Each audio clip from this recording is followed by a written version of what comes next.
Hi there. So today I have a bit of a hodgepodge, kind of like a potpourri worth of stories that we got a bunch of different things that kind of aren't part of a bigger picture, but definitely all worth looking at. Now, I haven't said anything much about Tyler Perry's birthday party. Like, when was the last time we heard about Tyler Perry's birthday? Who knew before recently when Tyler Perry's birthday was, let alone when he was having a birthday bash. And I don't know if that's because Hollywood is just desperate to kind of put a good spin on things right now, or if it's just that Megan is desperate to put a good spin on things. But either way, I want to go through a couple of the photos that we have of Tyler Perry's birthday guests arriving. I'm not real big into, pop culture or Hollywood or anything like that. I don't know who all these people are. I mean, obviously that's Oprah Winfrey and Gayle King. No clue who these people are. Notice the back grid is the one taking the photos. I think that's a little odd, but here is the head of Paramount and his wife Tracy. Now, as I was going through all these, I started to see a pattern because if you look at all these, who's driving? Who's in the front seat? Who's in the back seat? In none of those photos are people being driven in by security. And then along come Meghan and Harry. And look at them. Now, it's so bizarre. This woman who finds the camera at all times and is usually staring right down it, like, why all of a sudden are we seeing pictures of her not staring at the camera? I mean, isn't that kind of odd? Am I the only one that caught these two things? So you got the weird fact that she's not smiling at the camera. You have the fact that they are the only ones with bodyguards and security. And then you have Harry off to the side there. And that even is odd. Who's the other person in the back seat? I mean, nothing about these photos makes sense. And when I look at these photos, I compare it to this one. What's with Harry holding up the camera as though he's filming the people that are filming him? I mean, if you're arriving to a celebrity bash and everybody is getting, photographed as they go in, Harry, you're not special. You're just like everybody else. You don't need to take a picture of the paparazzi taking a picture of you. Unless maybe, are you going to use that in another documentary and try and say that this was, just an event that you and Megan were going to? Hmm. So, and I also noticed when I was looking into this, which I thought was just funny. These are just funny little things. How come when they were in London, they had no problem driving themselves? Isn't that a little odd? So these are the things I took note, and to be honest, these are the only things worth noting about the whole Tyler Perry birthday gala, whatever nonsense, except for the fact that I do believe that this was the only potential reason why this was kind of publicized as well as it was, other than Megan, is because I think Hollywood is just looking for some reason to put people on pages for good reasons instead of, the very, very bad ones that is going around in Hollywood. I've said from the very beginning that my horse in this race, literally almost, is that I didn't like the fact that Harry and Meghan are interfering in American politics. And as we get closer to the election, that seems to be coming up more and more. And this is really, I don't understand why there isn't more of a public outcry against this. Prince Harry and Meghan Markle issue urgent statement on upcoming presidential election. What about either of them should have any urgency to the US presidential election? Meghan and Harry have used their Archwell Foundation to share their thoughts on the upcoming presidential election and urge people to get out and vote. Uh, Everything about that is wrong. Like, I'm sorry, King Charles, come get your freaking son. Just feel a little bit betrayed by it. I mean, this is why isn't the British royal family, putting a stop to it and making it clear that this is not their position and that they don't involve themselves in American politics. And it just seems so, uh, I feel betrayed by it, honestly. Prince Harry and Meghan Markle have urged fans to make sure they vote in the upcoming presidential election. The Duke and Duchess of Sussex used their charitable organization, the Archwell Foundation, to share an urgent message as they marked National Voter Registration Day. Well, that's just a big holiday here. The team came together to write letters encouraging unregistered voters to sign up ahead of polling on November 5th. So you're telling me Harry and Meghan wrote letters, or they had their foundation write letters, because I guarantee neither of them wrote a single letter. In a statement shared on the Archwell website, Harry and Meghan said, "Voting is not just a right, it's a fundamental way to influence the fate of our communities. At the Archwell Foundation, we recognize that civic engagement, no matter one's political party, is at the heart of a more just and equitable world. By participating in initiatives like this, we aim to amplify the message that every voice matters." They continued, "We invite you to join us in this important effort, to volunteer your time and write letters to potential voters. Sign up at Vote Forward's website." I have so much problem with this. It is a conflict of interest for a prince of the United Kingdom to be doing this at his charitable foundation. I mean, how much more? Like, when will Charles step in? Enough is enough already with this guy. For those who wish to take immediate action, you can register to vote today by visiting VoteGov. Meghan and Harry finished their powerful message by saying, "Together, let's make sure every eligible voter is informed and empowered to participate in shaping America's future." The couple decided not to publicly endorse either Harris or Trump in their statement. No, they didn't. It's not that they decided not to. Harry should not be endorsing anyone. While members of the royal family in the UK usually refrain from political discussions, it's not the first time Harry and Meghan have waded into politics. In September 2020, at the time of the US presidential election between Biden and Trump, the Sussexes appeared in a video message and urged Americans to vote against hate speech. The woman who's got the While they didn't name either candidate, their comments were interpreted as referring to Trump. Yes, because the most hypocritical human being on the planet, Meghan Markle, is going to sit here and talk about hate speech when she has her Sussex squad out there doing the most hateful things imaginable. During the last U.S. election campaign, the Duchess of Sussex joined forces with feminist Gloria Steinem as they called on Americans to vote. In an interview with Access Hollywood, Gloria said she came home to vote.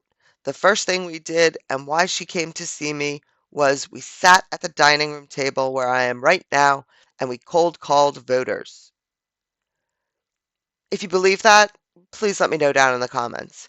Meghan was also involved in politics in 2021 when she spent time cold calling senators in the U.S. as she campaigned for paid parental leave.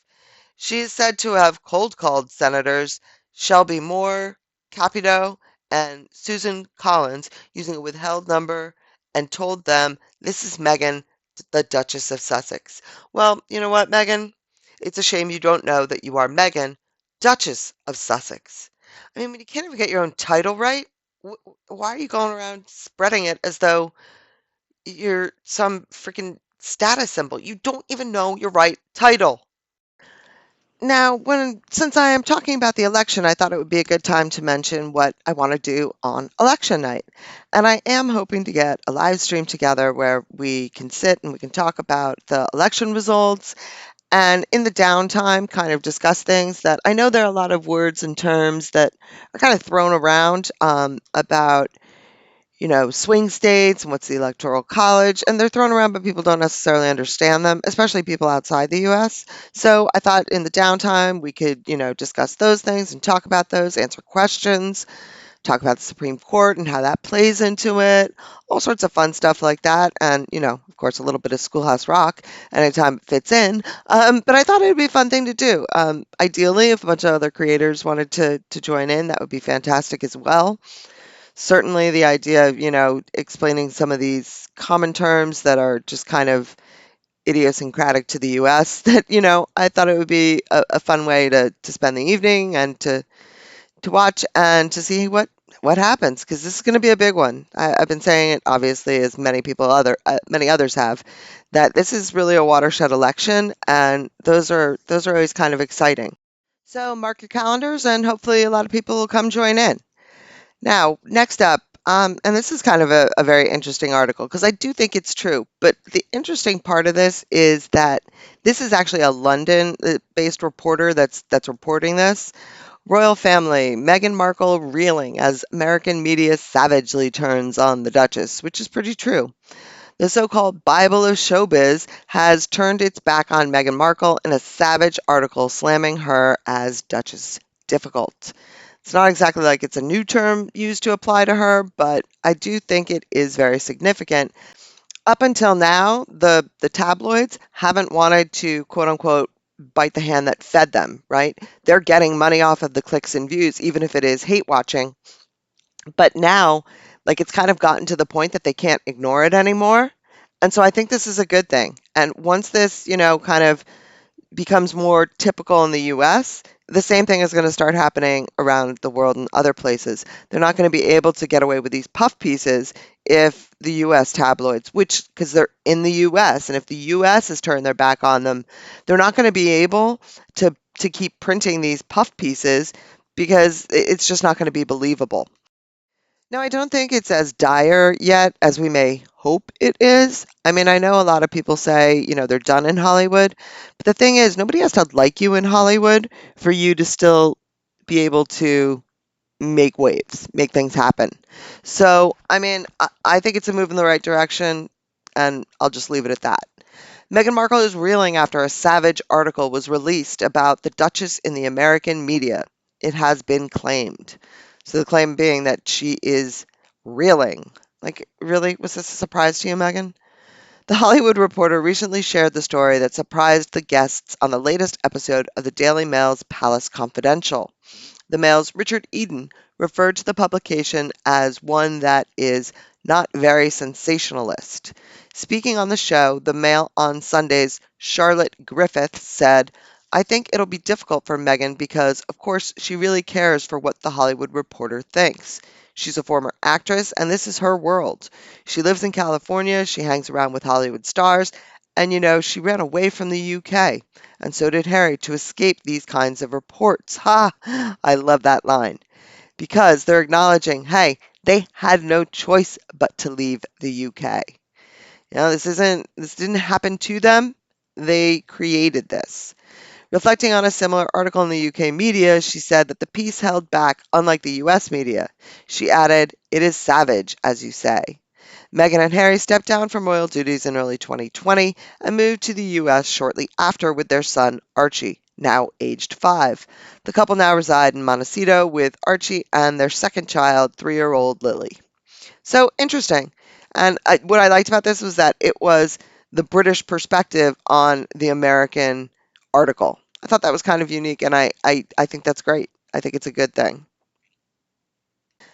Now, I don't particularly care whether or not the royal family wished Harry a happy birthday, and I think it's absolutely asinine that there is a single article about whether or not Meghan was cropped out of the picture. I mean, grow up, Meghan.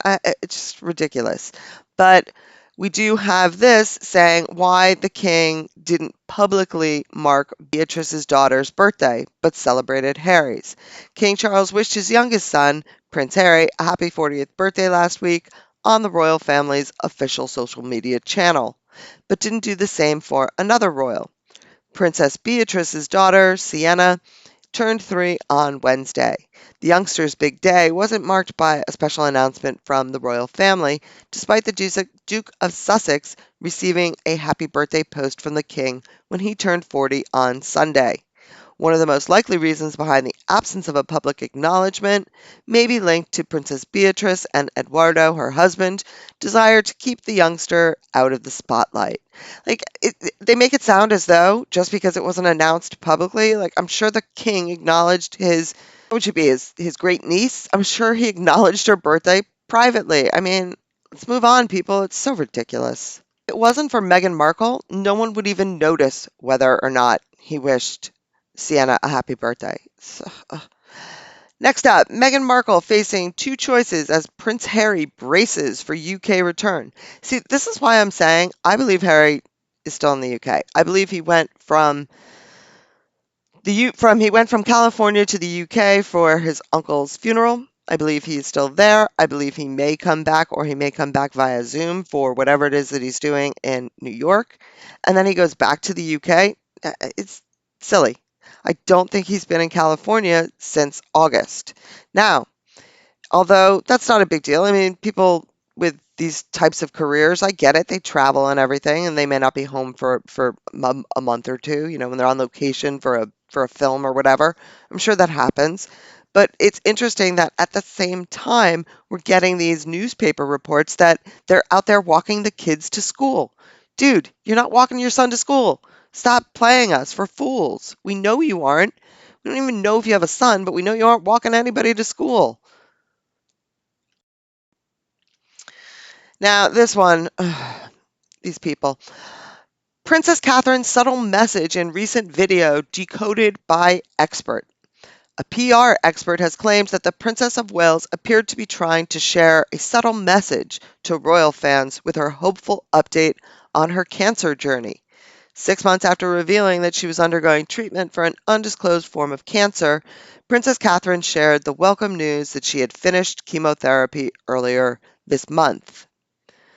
Uh, um, how did they get away with printing this? There was nothing subtle about her message. That's exactly what she said. There was nothing subtle. The only thing that was subtle about it is that it was a subtle nod to a typical family and a typical family enjoying a typical family life. I mean, nothing subtle in there. She's glad. She said it flat out that she's focusing on the important things in life. It's only subtle if you're a moron. Gosh, I don't understand how to think about it. Someone actually said to an editor somewhere, "This is what I'm going to print." And the editor said, "Okay." I do have a quick message for Waka. Waka and barbecue and Whistledown. You're entering into a battle of wits completely unarmed. And unfortunately for you, you're only going to hasten your own downfall. And all the princesses and lasses that are your friends and that think it's cute to send threatening voice messages, I pity them because they are bringing about the very thing that they are most afraid of. But as a princess once told me, it's just one of those life lessons that you're going to have to learn the hard way. Sorry, you did it to yourself. I learned a long time ago. Life isn't about waiting for the storm to pass. It's learning to dance in the rain. So you want to come at me? Let's dance. That's all I've got for you today. Please let me know your thoughts down in the comments, especially let me know your thoughts about that election night coverage. I think that could be a lot of fun. And thank you very much for listening, and I hope everybody has a great day. Don't make me go Cobra. I will go Oprah on your ass. Don't make me.